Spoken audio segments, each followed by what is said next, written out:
Right. లక్ష్మీపార్తి గారు, నిన్ననే ఒక చేనేత కార్మికుడు విన్నాను నేను. ఇప్పటి వరకు 1,20,000 నాకు అందినాయండి ఈ 4 ఏళ్లలో. ఈ ప్రభుత్వం వచ్చిన తర్వాతే చేనేత కార్మికుల కష్టాలు తెలుసుకొని ఆ మహానుభావుడు మాకు అందిస్తూ ఉన్నాడు. ఎందుకంటే ఆంధ్ర రాష్ట్రంలో ఆయన స్పృశించని పేదవాళ్ళు లేడండి. ప్రతి రంగంలో ఉండేటువంటి వాళ్ళ కష్టాలని స్వయంగా తన పాదయాత్రలో తెలుసుకొని వాటి నివారణకు ముందు చర్య చేపట్టిందే జగన్మోహన్ రెడ్డి గారి ప్రభుత్వం అండి. అట్లా ప్రతి ఒక్కళ్ళు కూడా కరోనా లాంటి టైంలో కూడా ప్రతి ఒక్కళ్ళ చేతిలో డబ్బు ఉంది.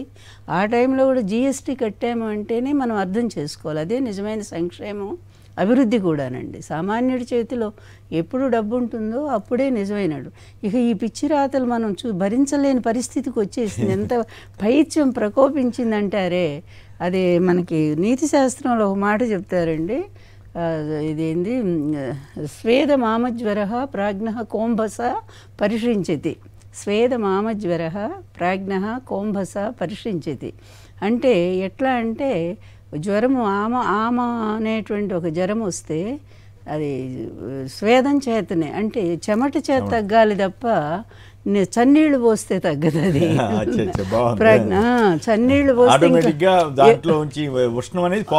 ఉష్ణం అనేది ఆ స్వేదంలో నుంచి అది ఆటోమేటిక్ తగ్గాలి. ఆమె జ్వరం దాని పేరు. అంతే తప్ప చన్నీళ్ళు కుండలు పోసి చస్తాడు వాడు అన్నట్టుగా ఇక్కడ కూడా ఈ పచ్చపత్రికలకి నివారణ ఒక్కటేనండి ప్రజాస్వామ్య పరిరక్షణ నాకు తెలిసి. ఎందుకంటే నేను కూడా ఒక బాధితురాలిని. వాళ్ళ విలేకరులు కరెక్టే ఇచ్చి ఉంటారు, కానీ ఇక్కడికి వచ్చేసరికి న్యూస్ మారిపోతుంది కదా వాళ్ళకి ఇష్టం వచ్చినట్టుగా. ఇప్పుడు 2017లో మారింది, ఇంకో మహిళ శ్రావణి అనే పేరుతో మారిపోయింది కదా. మారిపోయినప్పుడే వాళ్ళు ఆ కుటుంబం గొడవ చేయాలి కదండి వచ్చి. తెలుగుదేశం పార్టీలోనే జరిగింది. మా పేరుతో, మా తండ్రి పేరుతో, చలపతిరావు గారి పేరుతో ఉన్నది ఎట్లా మారిందని చెప్పి గొడవ చెయ్యాలి కదా. అలా మరి అప్పుడేమి చేయలేదు కదా ఆయన. ఇప్పుడు మా భూమి అనేటువంటిది ఏదో పెట్టారని అంటున్నారు. ఆ లెటర్ చూస్తే గానీ అర్థం కాదు. ప్రతిదానికి ఒక్కటి డీకేడ్ పట్టా లేదుగా. పోనీ ఆ పట్టా ఉండి వాళ్ళకి ఏదైనా దాని నుంచి ఒక లబ్ధి పొందుతూ ఉంటే నిజంగానే ఈ భూమి ఇప్పుడు ఏదో గవర్నమెంట్ మార్చేసి ఇంకోళ్ళకి ఇచ్చింది అనుకోవటానికి. ఆన్లైన్లో జరిగి ఇట్లాంటి మోసాలు తెలుగుదేశం టైంలో ఎంతో మంది. ఎందుకంటే ఇప్పుడు బీజేపీ వాళ్ళకి కూడా అంతే కదా. వాళ్ళకు ఒరిజినల్ వాళ్ళకి ఇవ్వకుండా టీడీపీ వాళ్ళకే ఇచ్చుకొని సీట్లు మొత్తం వీళ్ళు టీడీపీ నుంచి బీజేపీలో పోయిన వాళ్ళకే ఇప్పించుకున్నారు. పురంధరేశ్వరి కాంగ్రెస్ నుంచి వచ్చిన చెప్తున్నా. అంటే చంద్రబాబు మోసాలు ఎలా ఉంటాయి, ఒక ల్యాండే కాదు ఇట్లా పార్టీలను కూడా ఇలా మారుస్తూనే ఉంటాడు. చంద్రబాబు మోసం చేస్తే బీజేపీ మోడీ గారు, అమిత్ షా గారు, నడ్డా గారు వాళ్ళు ఎందుకు మోసపోవాలి? వాళ్ళు పెద్ద అంతకంటే కేంద్ర అది ఈ రోజు ఆ ప్రశ్న చాలా బాజీ గారిని చాలా అడగాలి నేను. ఇప్పుడు నెక్స్ట్ అడుగుతాను నేను. ఎందుకంటే మాకే సానుభూతి కలుగుతుంది బీజేపీ పార్టీ మీద, ఒరిజినల్ పార్టీ మీద, బయట వాళ్ళకి.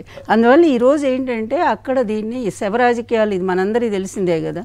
చిలకలూరుపేటలో ఒక మహిళ ఆమె ప్రియుడు చంపేస్తే చంద్రబాబు స్వయంగా పోయాడండి. అప్పుడు అదేదో వాళ్ళ ఇల్లీగల్ వ్యవహారం, దానికి ఆమె చంపేస్తే ఇదంతా కూడా జగన్ ప్రభుత్వం మీద నెట్టేస్తూ చంద్రబాబు అంతటి వాడు పోయి ఆమె దగ్గర అంటే ఊరాళ్ళంతా తిట్టారు ఆ రోజు. ఇదేమిటి ఇంత పెద్ద లీడర్ ఈ పనికి మాలిన వ్యవహారానికి వచ్చి కూర్చున్నాడు ఏంటని చెప్పి.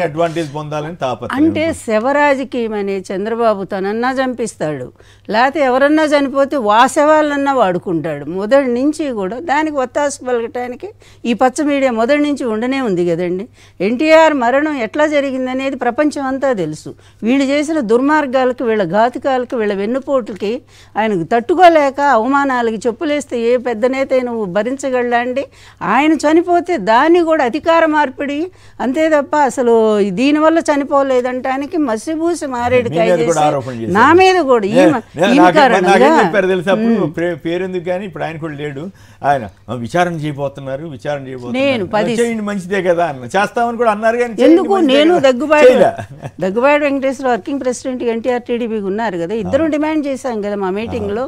నీకు ధైర్యం ఉంటే విచారణ చేయను, తర్వాత నేను ఎమ్మెల్యే గెలిచి వచ్చి పాత పాతపట్నం నుంచి. ఆ రోజు అసెంబ్లీని 3 సార్లు స్తంభింపజేశానండి విచారణ చేపట్టమని ఎన్టీఆర్ మృతి మీద. మరి ధైర్యం ఉంటే ఎందుకు చేయలేదు?